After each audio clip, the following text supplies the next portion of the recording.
Well, I think first thing we try to do is figure out what skills and what levels of performance correlate most highly to success in our league. So we try to do some, correlative analysis to see what skills matter.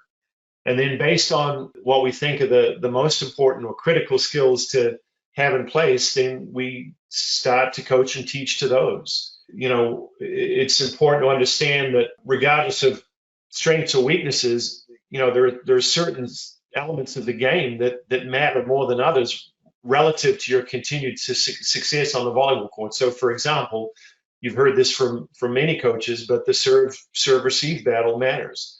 If we can serve and knock our opponents out of system, and if we can pass and stay in system, then our chances of winning the match go up significantly. And you combine that with things like side out or transition offense, and all of a sudden those things start to be important relative to what you're going to work on today in practice. So regardless of whatever we're good at or we're not good at, the first thing is find out what matters. And then let's try to get those things in place. And then once you've got those things in place, then you can start working on some of the other skills that are perhaps not as significant relative to outcome, but can still have a really big influence on the match. So I know your question's framed in this idea of strengths and weaknesses, but I think you got to start figuring out what matters and then teach to that.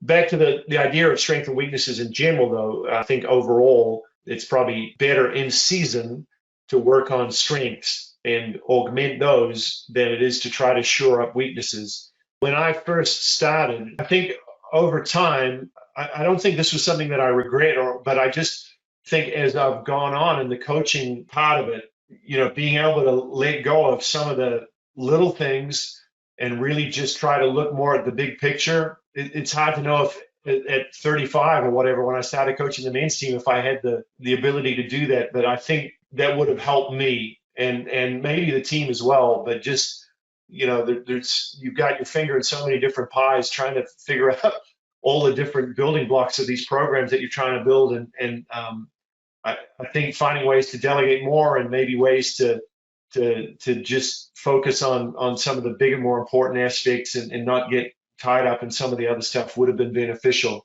But, hindsight's 2020.